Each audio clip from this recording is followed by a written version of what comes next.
What are some of the biggest lies that people tell themselves about happiness? That's a very interesting question. What's the biggest lies? Um, I think one of the things that we tend to think about happiness is usually we have a kind of in our life we identify things that we want to achieve. It can be professional, it can be in a romantic area. It could sometimes if you're playing video games, it can be even like the next kind of status in a given video game that you want. So you have this kind of goals in your life. And I think that one of the biggest illusion about happiness is that we have the impression that these goals are really important. That if we achieve them, if we get this promotion, if we get this higher income, then that's what we need. Once we reach this level, things will be great. We'll be happy. This is just what we've related to where we are. And the problem is that there's kind of an illusion that this is the case, because once we reach it, in a way, we'll start, get used to it and we'll want more. So there's this expression, the hedonic treadmill, kind of, happiness is kind of running on a treadmill. And so you run and you think that if you reach the next level, you'll be happy. But actually what happens is that if you reach the next level, then suddenly you start looking ahead and forgetting that that's what you wanted, last year, that's what you wanted, and you've done it. You get used to it, and you get not I don't know not you don't wake up every morning thinking it's amazing what you have, and then you start desiring and missing things that you don't have. So the biggest lies, it's called the focusing illusion, that we tend to focus on things, thinking that's what really we need, and we underestimate that once we get them, actually we'll not be as happy as we were thinking we would be. Yeah, and a great perspective shift to make people aware of this is like think of like the stuff that you have in your life now that you used to dream about having when you were maybe younger, and like how still you're unsatisfied and unhappy. I mean, this can even relate for me with this podcast. It's like once I start getting views and everything will be okay, but then it's like, all right, well now you got to do it again and again and again. Exactly. And that's the case with everything in life. People think they'll be so happy once they find the perfect relationship until there's some issues, right? Until some issues come along, and then Yeah. and so is it is there any point where we can get to satisfaction, or are we always just stuck at that wanting more? Is that like a skill in itself, is trying to learn how to be satisfied? Well, in a way, the sad news here is that no, there's not something really where we will get a rest and be happy and content forever. I mean, in a way, there are some things which can improve as substantially or significantly our happiness, but the problem is that we are not designed as beings. We're not designed to be happy. So when we are the result of a process of evolution, and so we are organisms. We've been like, when I say design, there's not a designer, but there's a process, and the process of evolution just kind of leads to organisms which are just better at being successful in life. And being successful in life is just surviving, acquiring resources, getting offsprings, ensuring that your offspring will produce, etc. And that's true from fish to reptiles to humans. And so we are the product of this thing. And then when you think about what is happiness, well, happiness is kind of it's a guide in your life towards being successful. Like what makes you unhappy? Well, you burn yourself, that's bad. You hurt your body, you cut yourself, you burn yourself, that's bad. If you have an injury for a long time, it's also bad. But happiness is everything. Like if you lose friends are important for your success. So if you lose friends, you're unhappy. What makes you happy? If you're successful, if you get more, if you achieve, if you win, etc. So happiness is a system of values that our brains produce to help guide us in all the complex decisions we have to make every day. It tells us, oh, that's good. Oh, that is bad. Like avoid this thing. This thing is bad. Or, it's kind of a point system telling you you're going in the right direction, you're not going in the right direction. Now, once you think about that, when you think happiness is this kind of internal subjective point system telling you what to do. The problem is that the optimal way of having such a system is not having such a system which is just a counting objective and adding, such that once you reach a level, you're always happy. It's kind of something on the contrary, which is just always rescaling. So you should just have a scale of your happiness that your brain can think of, maybe from 0 to 100. And if 50 should be where you are now, and you want to achieve more than that, and you want not to fall behind. So that makes you very sensitive to moving above what you are and not moving below. But then now, if you move position, well, this scale should just follow you, right? And that's the best way to keep you motivated. And so the design of our happiness, subjective, whatever the cognitive function that we have which produce happiness, is designed for you never to be at a point where you'll be like 100 happiness. You wake up every morning, everything's beautiful, your partner is fantastic, your job is amazing, etc., etc. Because you'll get used to it. Because happiness is a kind of an incentive system. It's a bit like, you have this picture of the donkey where you put a carrot in front of the donkey and you hit the donkey with a stick. That moves the donkey forward. The stick is unhappiness and the carrot is happiness. But to keep the donkey moving forward, you need the carrot to move ahead as the donkey moves ahead. If the donkey is able to hit the carrot, it doesn't need to walk ahead. So the happiness is not designed for us to be happy. That's the thing. So there are a few things, and we can talk about it, which are likely to improve your well-being and your happiness. But really, fundamentally, the whole system is not designed for you to achieve something, stay there, and be content every day. Yeah, and I also think a lot of people talk about the effect that having progress happen on your quality of life, like feeling that progress. But there's also there's so much progress that you can get. There's a point where you can't move up anymore, right? Yes, that's true. Though there is something that can always be improved. So you have in terms of material well-being, it's true that there are things which are more crucial than others. So, having the security of having a roof, being a security of being able to eat and to have food and water every day. We take that for granted mostly now. But think about step back, 10,000, 100,000 years ago, and our ancestors, that was a big problem. Having enough food every day could be an issue. They could go through some stretch of times without having proper food and being malnourished, and that makes them sick and more likely to die, etc. So these are key things, right? So we care about that. But then once you have all these things, the next thing that we start caring about, once we have enough calories, enough water, enough protection, a key thing which becomes central is our standing in the community. A key which we can say status, social status.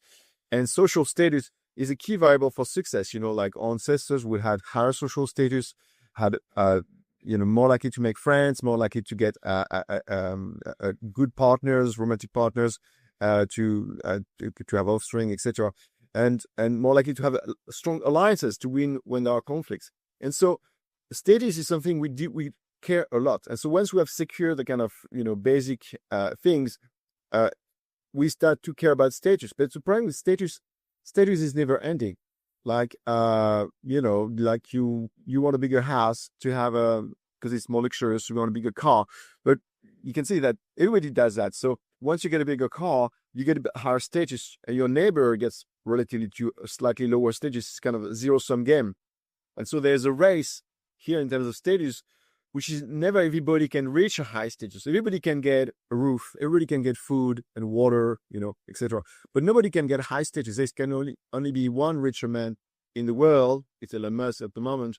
There can't be we can't all be in this space, and everybody can desire to have the kind of high status, but the spots are just limited by nature of things. So that's the thing. That status is a race, creates a race which is never ending. Real quick, before we jump back in, I want to take some time to thank today's sponsor, Aura. This is the only sponsorship of the podcast, by the way. Bank of America recently had a data breach, and they didn't tell anyone for months. On average, it takes companies 277 days to report a breach. That means that your personal data could have been exposed nearly a year ago, and you're just finding out about it now. And it's not just them. Citigroup, JP Morgan, and other banks have had breaches too. Do you really want to give criminals a 277-day head start on you? That's why it is a really important time to be talking about today's sponsor, Aura. Aura alerts me if they find my phone number, email, or social security number are on the dark web. They're going to let me know fast if anyone tries to use this information to access my credit or bank accounts. They give me up to $5 million in identity theft insurance should the worst case scenario happen. They also provide a bunch of other features to keep you safe online, all inside of one app. You can go to my link, aura.com/youngandalive to try 14 days for free. That will be enough time for Aura to find out if any of your personal data is exposed. That's aura.com/youngandalive to try it free for 14 days. Do not wait until it's too late. Now, back to the podcast. So how does social media fit into all of this? Because especially with everything you just said, like there's always someone richer than you. There's almost always someone more successful than you. What's the effect of seeing that like every single day? Yeah, look, that's a very good question. Like we know that one of the effects of the social media has just been to really open a huge window for you onto the world. Like think about, even we don't even need to go like 1,000, 2,000 years ago. You go like 50 years ago, before the internet. What was your world? What's your neighborhood? Who cares when you think about status? Who do you care? You care about your neighbor. Is the lawn of your neighbor neater than yours? That's bad. Do you have a nicer car than your neighbor? You feel good about it. So it's kind of feeling about status were very local. Now, what you have is that with internet, suddenly you see the world, you see much more information about more people, but also more information about the private lives of people. They send you pictures about their vacations, etc. And so what we think is that a consequence of that is that it creates a kind of attention relative to your social anxiety. Are you doing well in life? Well, certainly you see all these people doing all these amazing things, and also they tend to select the information they give you. They take the best picture. Sometimes they retouch the picture so they're even better looking than real life. And so you have all this information, and it's very easy as a consequence to feel that you're not doing as well as other people. You're not having this amazing vacation in Greece. What you don't know is that the kids were yelling all the time in Greece. The parents couldn't stand each other. But, you don't have this information. You just have amazing pictures. And this is the kind of stuff you have all the time. So you have this expression, obviously, it's like the FOMO, fear of missing out. And I think that's what you have a lot from social media. And the kind of studies we have, in particular on women who are on social media, is that there are studies showing that they tend to suffer in terms of self-image, because what you get all these pictures of this, best looking pictures possible and richest picture of female bodies. And then they tend to feel less secure and less confident in their body as a consequence of all this exposure to these images. Yeah, well, what scares me about social media is that like it made the bar go from here to here. Like the bar was like super low, and like now the bar is super high, almost to a point where it's like unrealistic, right? How harmful is that? The fact that like these expectations that we set for how our life should be, like yes, it's possible, but only for 1% of people that get that, and like that's what most people are comparing their life to, and that's what they're setting the bar to. Yeah, you're right, because also what you have is social media. I mean, we had that already before with media, the natural media, in the magazines, you had all the life of the celebrities. But then now you have like on a daily basis, you go on, whatever, Instagram, Twitter, and you see all these, or Facebook, all these famous, and we tend to look at information coming from the top, that's what kind of is prevalence. And so I think you're totally right. This has put the bar often here. And I don't think we're ready to kind of discount that fact, to think, oh, wait a minute, yes, we are seeing that, but there's only a small proportion of people, that's not my relevant group for me to compare. And also, I'm not sure that natural intuition is not designed to handle the fact that these pictures are often very highly selected, highly retouched. You have all these filters to make people look younger and skin smoother, etc. And so I think I suspect that we are very often tricked by that, because it's raised artificially the bar for what is normal life, what is successful life. And as a consequence, when it's raised the bar for us, then it makes us, in comparison, feel worse. Yeah, my favorite quote is from Tony Robbins. It's you could be winning but feel like you're losing because the scorecard you're using to grade your life could be unfair. And I feel like Yeah. is that part of it is just like adjusting the scorecard and just making sure that you're not setting yourself to like like these crazy unrealistic expectations that are just going to make you miserable. Yeah, look, exactly. What I said before about happiness is that it's all based on expectations. And the optimal way, if you wanted to be like God and design an organism, and the happiness is a way to guide the organisms, to motivate the organisms to go in the right direction. You would set an happiness where, this scale of happiness is centered around expectations. So I think that's intuitive. What makes you happy? Well, it's beating expectations.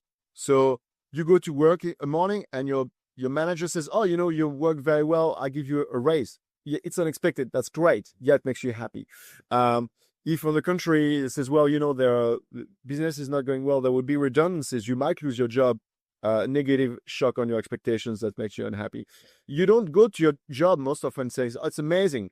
I'm just happy to make my job. You're used to it. So you're used to your expectations.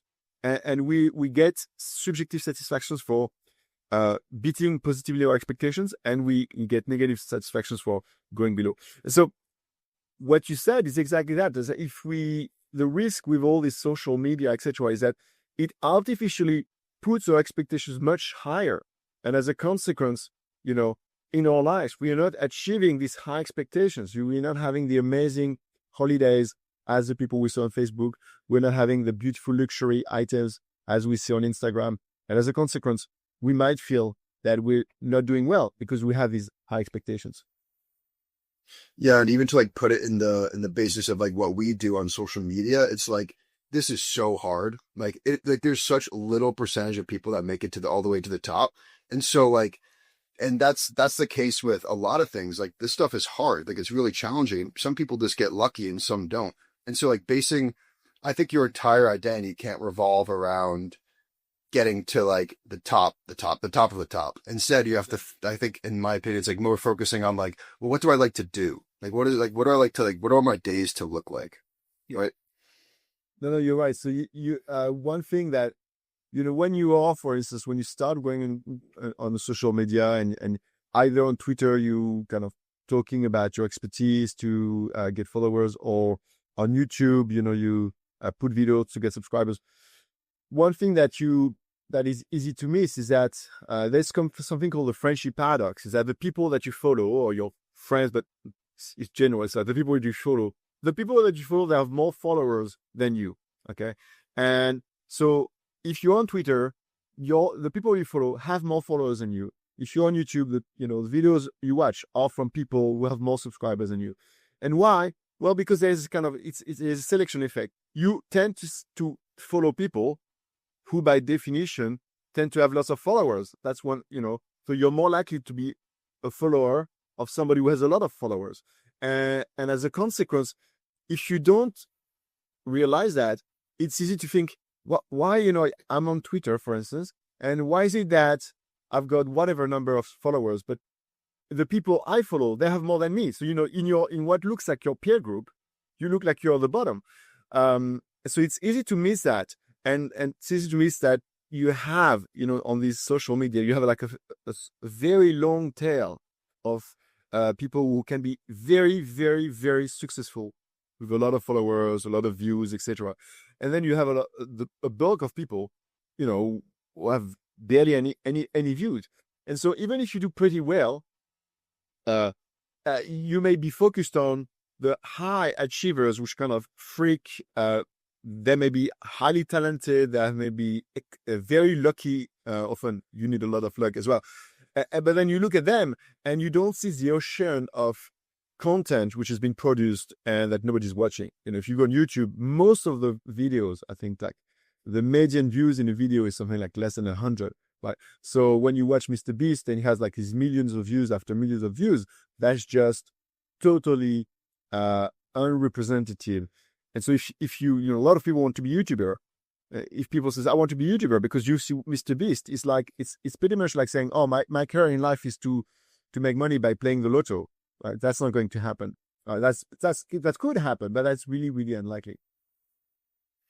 Yeah, and the ironic part about all of this is that like the people that you could be, those people that have bigger channels, the people that like that seem to be like doing better than you, like they could be miserable as far as you know. You actually could be happier than them. Yeah.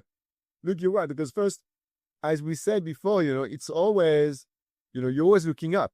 So if you're on YouTube and you have like 100,000 subscribers, amazing. But you're going to look at the people who have 500. If you've got 500, you're looking at people who are like 2 million. If you've got 2 million, you're looking at why I'm not like Joe Rogan, who has like, I don't know, 60 millions, whatever. And then even if you're one of these, so even if you are now at the top of the top, I guess I suspect there is some satisfaction to be at the top of this stuff. But then I would imagine that even if you're a top kind of,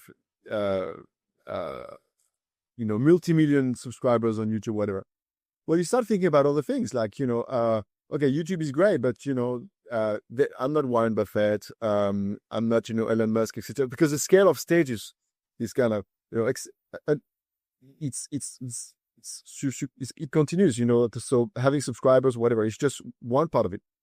And then I would even say that if you're Elon Musk and you're the richest man in the world, are you very happy? Well, status is status. There is not just money. So, okay, you have a lot of money, but do people like you? Well, maybe they don't, maybe, they don't necessarily like you because you're really rich. So you still have things to acquire to increase your status. It's a never ending thing.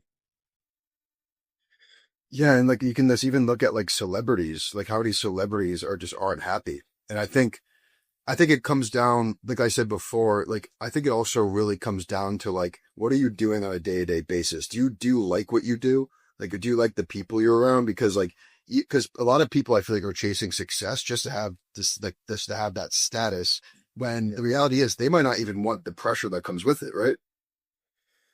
Yeah, look, I mean, what you say about celebrities is really, really relevant because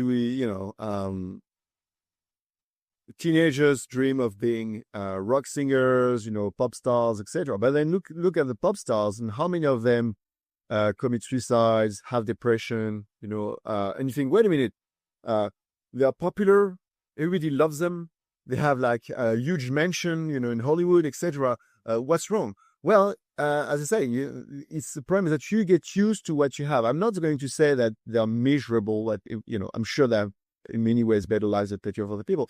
But what you have to realize that happiness is something that whatever you achieve is going to be designed to move up for you to want more. And so we have very famous cases of top pop stars, singers, actors, etc., who took drugs or committed suicide or went on depression. And we have actually, I remember reading an interview from a psychologist who specialized in millionaires. And people often tell him, well, that's not a real job because like your customers, they don't have problems, like what's the problem of the millionaire? And what he says is that actually, no, millionaires have a lot of problems. They're often very miserable because, let's say if you have an income of $50,000, well, who is around the median in the US? Who are your people comparing to you? Well, maybe your neighbor, he has 70 and, another one has 45. So they're pretty close. But if you're a millionaire, who are your neighbors? Like you're a millionaire, so you have a mansion. Well, let's say you've got like a $10 million wealth, or you have a very nice house. 10 million is a lot, but next door in your high luxury neighborhood, there's a guy who has 50 million. Okay. And you're not this guy. And the difference, he has a bigger yacht, etc., etc. He has amazing parties in his palace, etc. This guy, and the guy was 50 million. Yeah, he has another neighbor, he could be, or another person he could compare who has 100, 200, etc. And so we tend to think that they'll be happy, but themselves, they'll be thinking about comparing and thinking about what they could have, what they don't have, which can be way, way higher than what they have at the moment. So what's the harm then of maybe getting everything all at once? You see online, there's so many people that like, it's like the get rich quick, like become a millionaire in 30 days, get a 6-pack in like 6 weeks. Like what's the harm of just getting everything you want all at once? That's interesting because I think there's a kind of evidence that I mean, I wouldn't say there's some harm, right? Like, the more the better. However, I think there's here I don't know scientific studies, but I'll give my hunch anyway. I think that there's kind of intuition that if you get too rich too quickly, um, it can mess you up. So people who win the lotto, for instance, they have like psychological support, right? Like, let's say you have a normal life, you have kind of a median income, and suddenly you win like $50 million. A lot of things could go wrong. You could squander a lot of money. I mean, for instance, that a lot of the stars from the NFL, they end up being broke afterwards.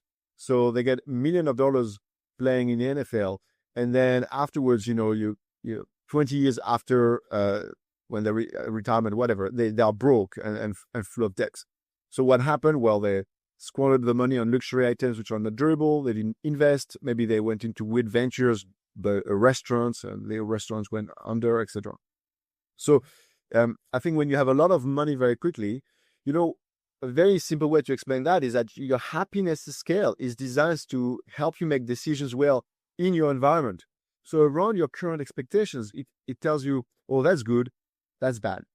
Now, if suddenly I move you from your current environment and I shift you to something very different where I give you $50 million, well, the problem is that now your scale is totally outside of this range. So everything looks great. I give you $50 million today. Everything is amazing. I mean, if I tell you, oh, Brian, you lost $1 million. So who cares? I had $50 million. So I have $1 million less, it doesn't matter. It doesn't matter because you're relative to your previous expectation, $49 million or $50 million is exactly the same to you. And it feels the same to you. Now, that means that you will easily make bad decisions. You might go to the casino and spend, $100,000, $200,000 in the casino because you can. You might invest in weird business ventures because you're not careful enough, etc., etc. So for you to make good decisions, you need to habituate to these new situations and that makes you more careful. And that certainly says, wait a minute, I don't want to lose $1 million. I care about this $1 million, even if I've got 50. I care about every $1 million I have. Right? So if you move too quickly, the problem for your decision making is that you're not going to be very discerning into what's good and what's bad because everything will look great to you. Yeah. Also, when you were saying that, I was just thinking about the fact that we tend to value what we don't have. And we tend to take for granted the things that we do have. And so I feel like, is it safe to say that once you have a lot of money, once you have the relationship, like you almost take advantage of it. And it's funny because I think a lot of people, like, they have stuff that they used to dream about, but right now they're taking advantage of it. But meanwhile, they're looking ahead to this future saying, if I only had this, but meanwhile, you're taking advantage of this. Like, you're taking for granted the stuff that you used to value back in the past. Is that, what do you think about that? Yeah, I think so. One thing that a lot of thinkers, ancient thinkers, and you can find the same ideas if you read books from to improve your well-being or self-help books. They point out that a way to be happy is to stop desiring what you don't have and to kind of focus on being satisfied with what you have. I mean, you can go back to Lao Tzu or Epictetus in Rome, and they say, just enjoy what you have. Stop chasing what you do not. Buddhism as well. People who are attracted to Buddhism, you have this kind of same idea that just be content with the feeling of who you are now. And I guess this is an intuition that there's a cost in happiness in always chasing more and more and more. Chasing more and more is a path to success. And if you try to chase, if you at least you get a chance of trying. If you don't chase, you're less likely to be successful. So chasing higher success is likely to improve your chance of having a higher income, etc. But there is a cost in happiness, a happiness that you may spend your time being frustrated. So I think this intuition leads a lot of people to think, well, one way to happiness is just to fight it, to fight this, and to say, I don't want to be consumed by desire. I want to just feel content with what I have now. So you have, these tensions is recognized by a lot of people who designed or wide philosophies to achieve happiness. Yeah, and that desire is what made us humans get so far. So like it served us a lot in the past, and it still does serve us in a way today, right? Like making sure that our environments are safer, like technological and base advancements.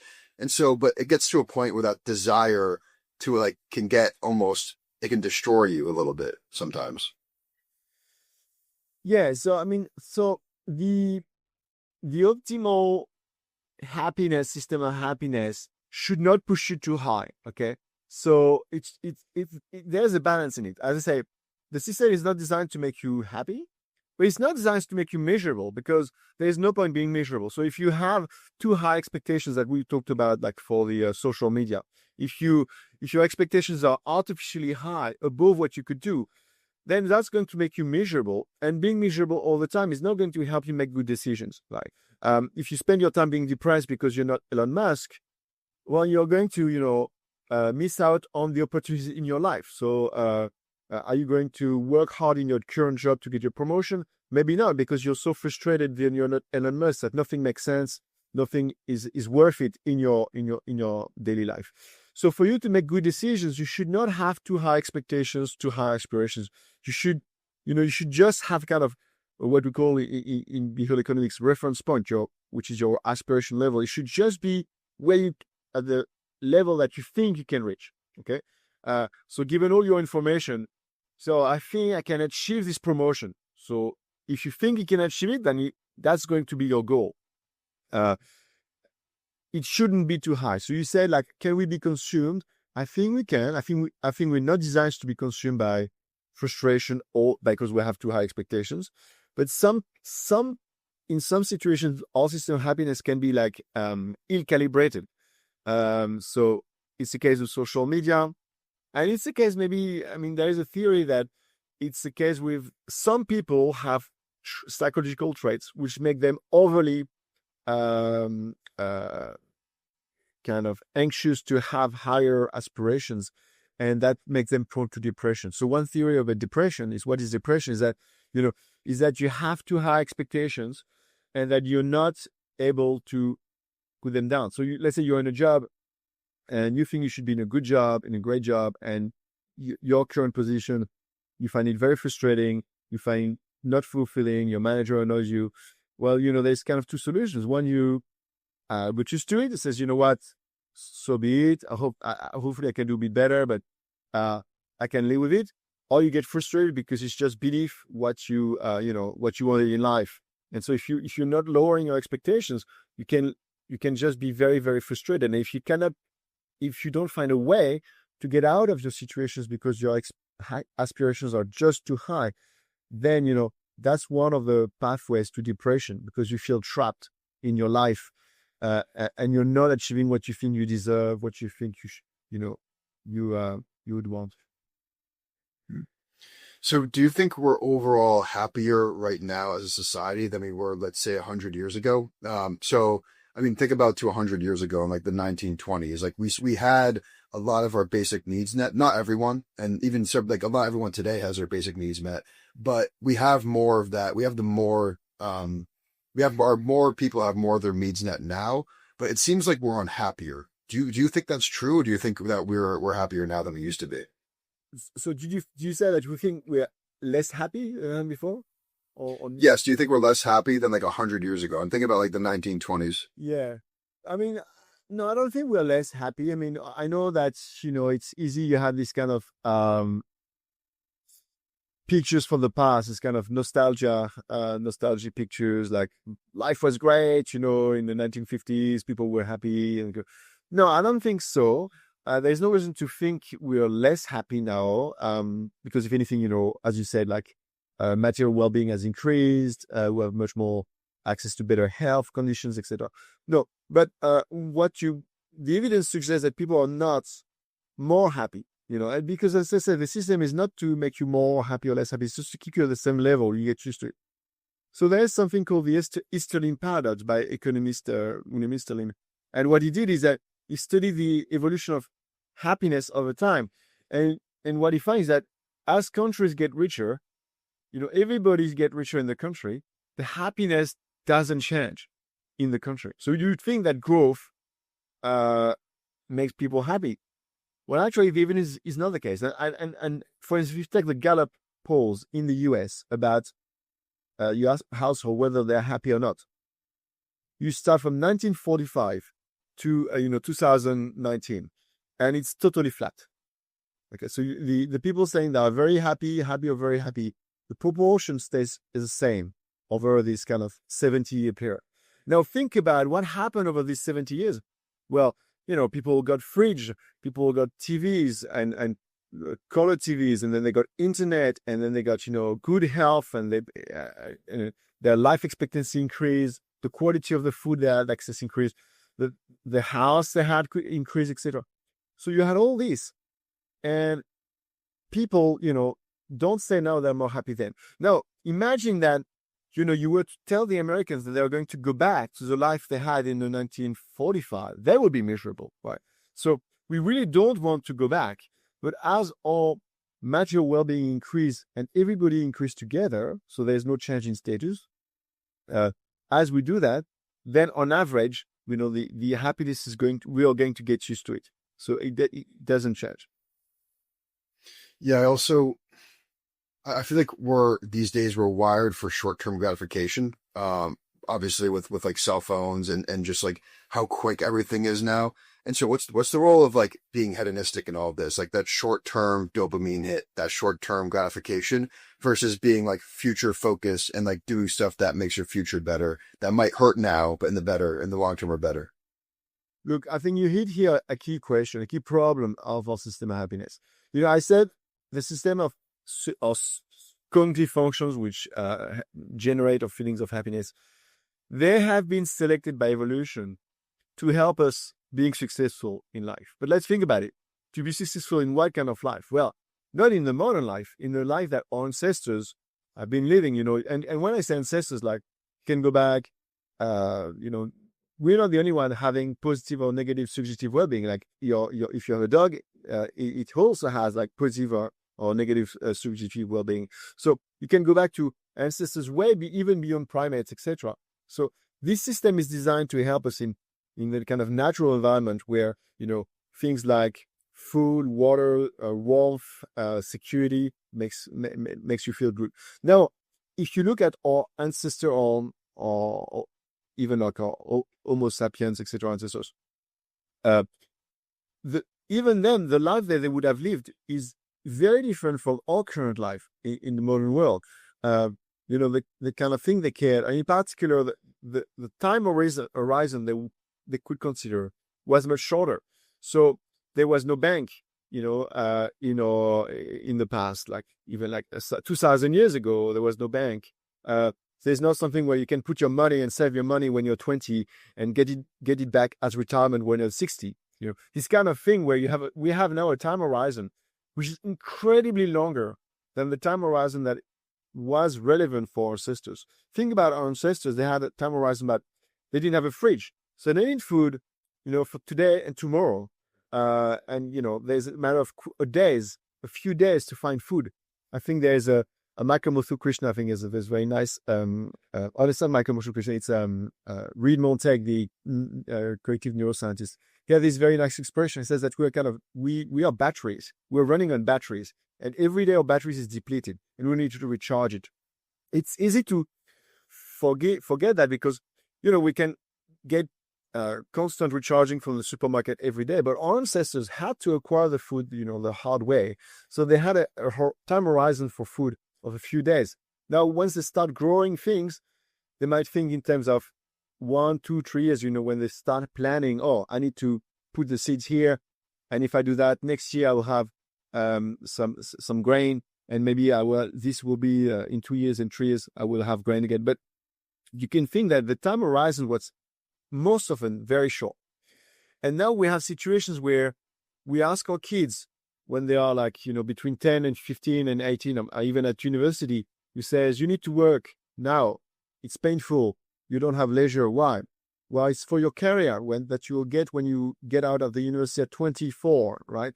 And then when you start working, you should work well in your work. Why? Well, to have enough money for retirement when you're 60.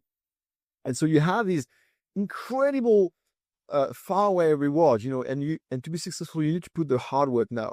So I think that's a key challenge we face, is that our brain is designed for short term. It's more calibrated to identify like short-term benefits on the short-term horizon. And that's why I think when you have all these things like video games, even social media, all this kind of stuff, and drugs as well, they trick your subjective satisfaction system. They give you short-term reward right now. And so, and we have to struggle because we like short-term reward, that's secure. You think, yeah, I'm sure I have that, I prefer one bird in the hand than two birds in the bush. The problem is that in the modern world, it's maybe not two birds in the bush, it's maybe 10 birds in the bush, because there's a high reward for, investing in the future. And that doesn't come naturally to us. So we have this tension. We have this tension where the real incentives in the modern world is to invest in the future. But we have a lot of temptation to just seize the moment and take, quick shots of happiness now. Yeah, I also think there's something to be said about feeling proud about yourself, or like knowing inside that you're doing the right things to set yourself up for the future, instead of like a lot of the times when people do these bad habits, like drugs, or they do things that are their short-term gratifications, like eat junk food, they know it's bad for them deep down. And so like, is that also part of it too? Is like when you do the right things, like you feel good about yourself. Like, cause I can think about like the happiest times in my life are when I was like doing the right things and I was being healthy, because like deep down, that you feel good about yourself. Look, I think what you identify here is a key strategy to solve the problem. The challenge we face is that the temptation comes in every, small temptation. So what the problem is, like, let's say you got an exam to work on at the university, and every kind of, half day, you can decide to work on the exam or to play video games. Now, if you're like, if the exam is 3 weeks away, you've got plenty of days to work on the exam. So now the question is like, why should you work now on it? You could play now and work later, right? Now is fun. You could play now, it's fun. You can, it doesn't mean if you play now that you can't work later, right? So you have this problem. It's the same thing if you say, I want to stop smoking. Okay, you want to smoke, but let's say you are tempted to get one cigarette. What is one cigarette? One cigarette is not to give you a lung cancer, right? So you could still have one cigarette now and not smoke afterwards, right? So the problem is that all this temptation is that every single temptation in itself is not very, it's not the one which is making everything break. Is that the problem is that there's no reason to say no now, but if you don't say no now, there's also no reason to say no to the next temptation.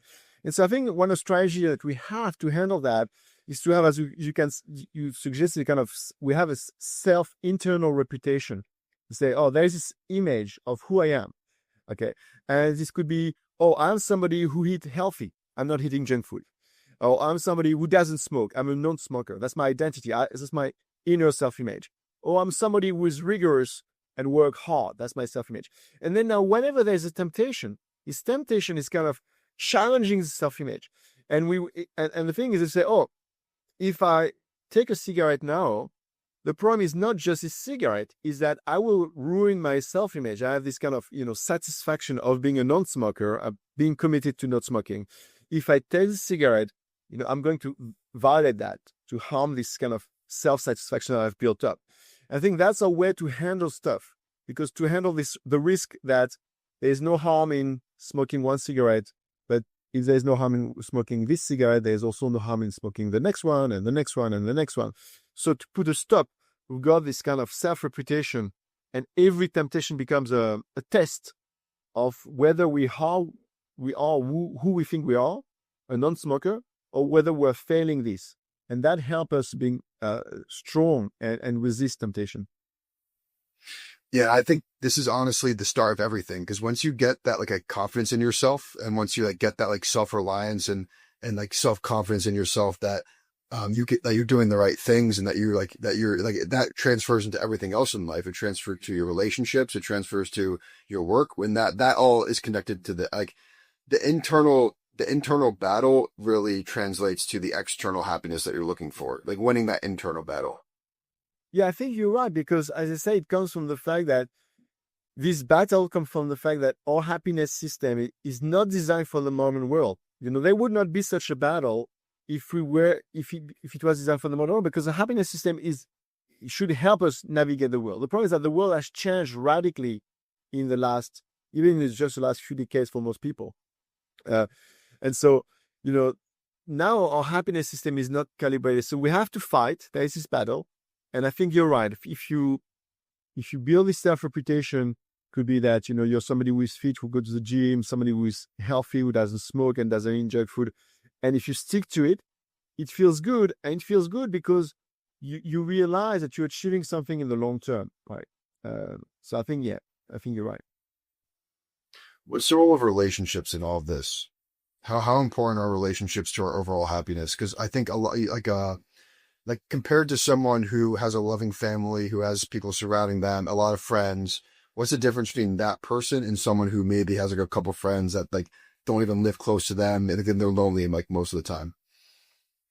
Well, obviously everybody is different to some extent, but what is clear is that we are social spaces, very social spaces, and our ancestors lived with a lot of in communities with a lot of people. We're not living like birds who are like just from couple and they don't talk to others.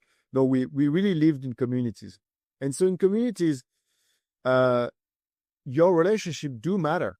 It do matter because if you don't have friends, think about in the past. If you didn't have friends, you may be at risk of being bullied. You may be at risk of being taken advantage of, etc.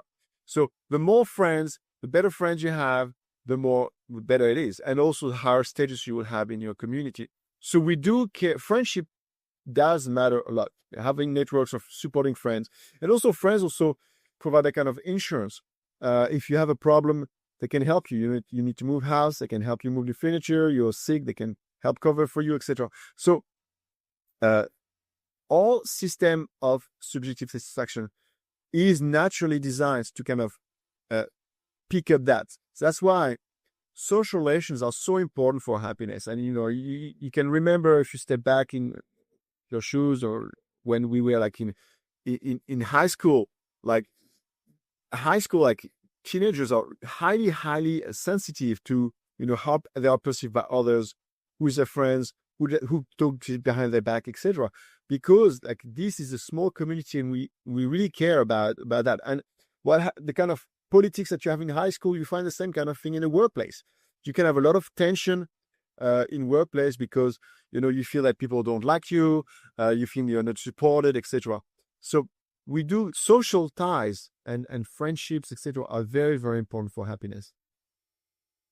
Now, what's the role of quantity versus quality? Because I feel like a lot of people, and I think even like the teenagers in high school that you mentioned, they're chasing quantity. They want everyone to like them.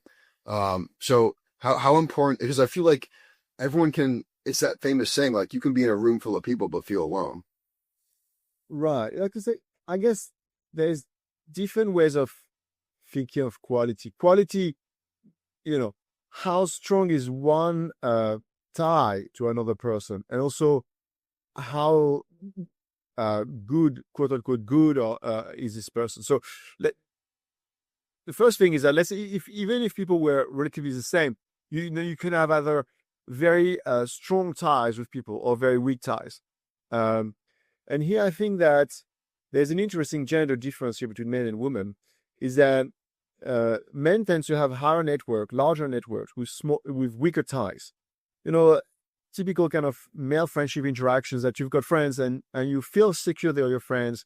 You have not talked to them in 2 years, and you give them a phone call at some point, and they're your friends. So if there are weak ties, because there's not a lot of investment in them, and you might not be able to ask them incredible things, to sacrifice a lot of things because you have not super strong investment, but you're secure that they are your friends, and you can call on them sometimes. And for women, on the contrary, what you tend to have is smaller network with stronger ties, so a lot of investment. So what you have is that they have a smaller network of friends, maybe around like 5 to 10, but every friend, they have a lot of interactions. And if they don't have interactions over a short amount of time, then they wonder whether they are still friends or not. And that this difference make a lot of sense when you think about the kind of different environments men and women were kind of navigating in the past, where the kind of friendship things that women was most important for women was the management of a small network for supporting, helping raising a child. So you have all the allo parenting. Having a child was very challenging. So you could call upon your mother to help you, but having also friends who can help you carry the child, but if you're sick, or maybe even giving milk to the child if you're sick, etc. That was key for success. So that means that you need to have a high trust in a few people, and you invest a lot in this network. Well, on the contrary, men were more likely to be invested in kind of hunting and warlike, where you need to have large coalitions, and large coalitions need to invest in a larger network, maybe with small investment in it. So you have that, and to the same extent, you observe this now, between how men and women interact on social media.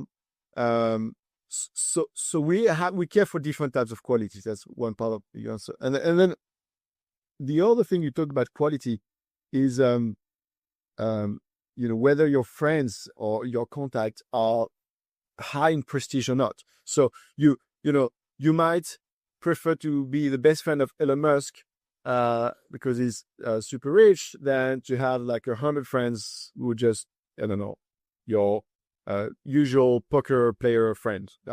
So you might value friendship differently depending on the status of people who are your friends.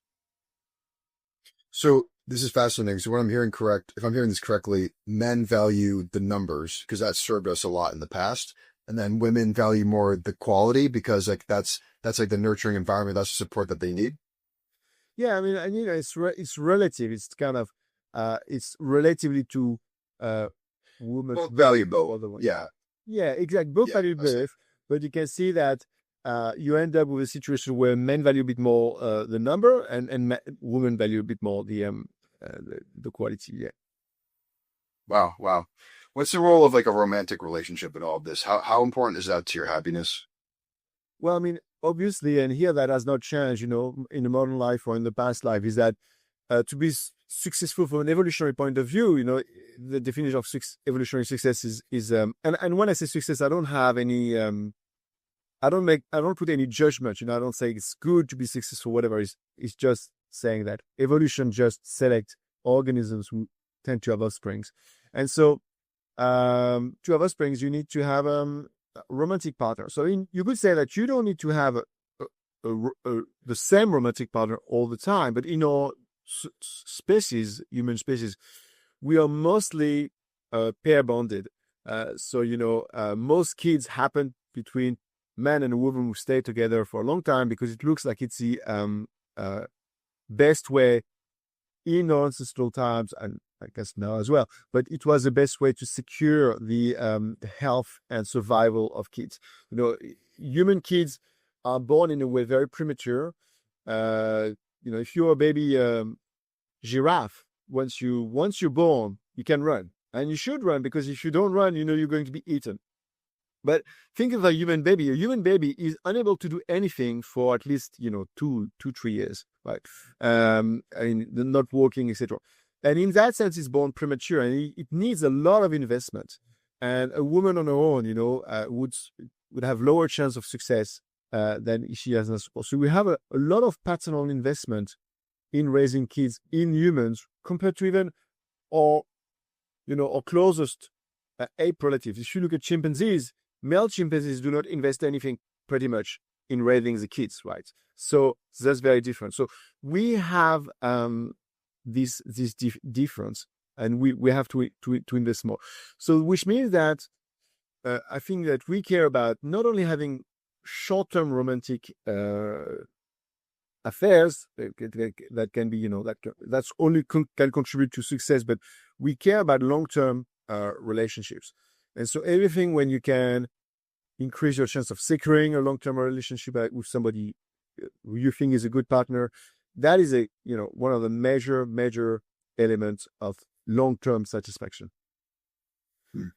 Do you think that people with kids tend to be happier than people without kids? And when I say people without kids, I don't mean like young people who like are still building their life, like maybe like a 40-year-old, like a 40-year-old with kids versus a 40-year-old without kids.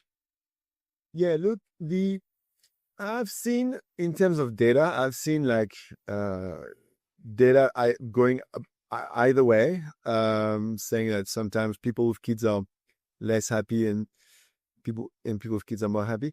I think that okay, my kind of subjective kind of overall vision of all this thing is that there are several things. First, you have to compare how people with kids are happy relative to how they think they would be. So when people decide to have kids, they think that it would make them very happy.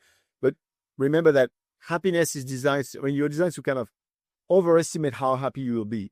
And so people are not as happy as they think they would be when they have a kid. A kid is a lot of work when there's, and at every stage, a different kind of challenges.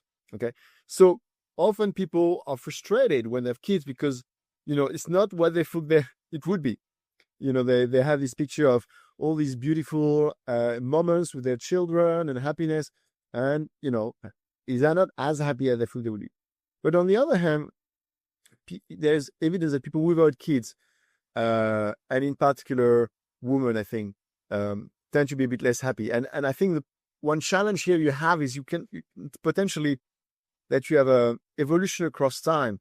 So I could think that if you're in your 30s and you don't have kids and you see your colleagues who have kids and they don't go to the cinema anymore, they don't go to the restaurant anymore because they don't have time, they have less money to do fun stuff and to come with you. So you think, oh, it's great. My life is great. I'm going on holiday abroad and I'm going to any bar to have cocktails I want whenever I want.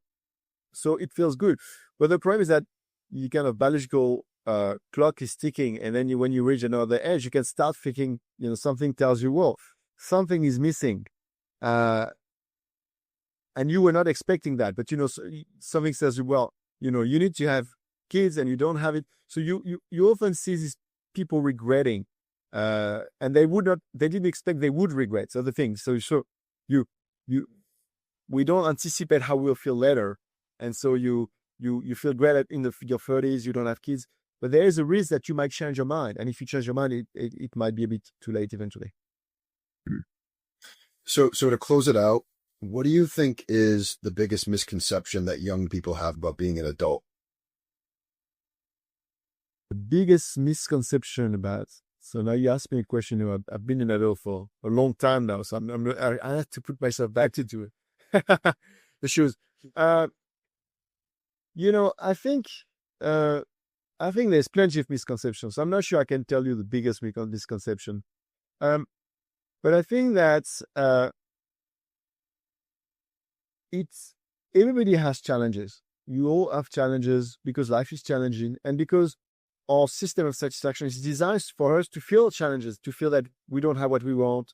We're not sure whether we can achieve it because we put our expectations and our aspirations always at the limit of what we can do. It's always hard. So everybody is riddled with doubt.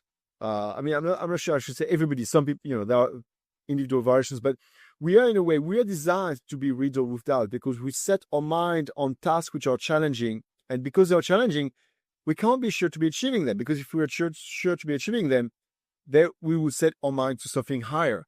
So I think that when you're young, you acutely perceive that life is challenging because you're in this kind of period where you have different challenge all the time. And I think it's easy to think that adults have reached this kind of steady state where they know where they are, they are content or happy, whatever. And actually what happens is that everybody is always facing challenges and the life is full of doubts. And so I think, I would imagine that young people kind of underestimate and underappreciate that's the case. And that they will be riddled with doubts all their life. Exactly. So my last question is, if you had a minute with your younger self, what would you tell him? If I had a minute with my younger self, what did I tell him? Well, I would tell whatever parents would tell the kids is kind of invest in your future more. I didn't have a troubled lifestyle when I was young, but at the margin, I would tell the same thing. I would say, play less video games, work harder in your studies, because it pays. And, the parents are telling that their kids, and the kids are often not listening. That's a kind of the Cassandra stuff. Like the parents know they have been through, and the kids don't want to listen. And these kids will, like, I guess, do the same when they become parents later on. So if I was to tell my young self, I would say, yes, life is long, and it pays to invest in it early.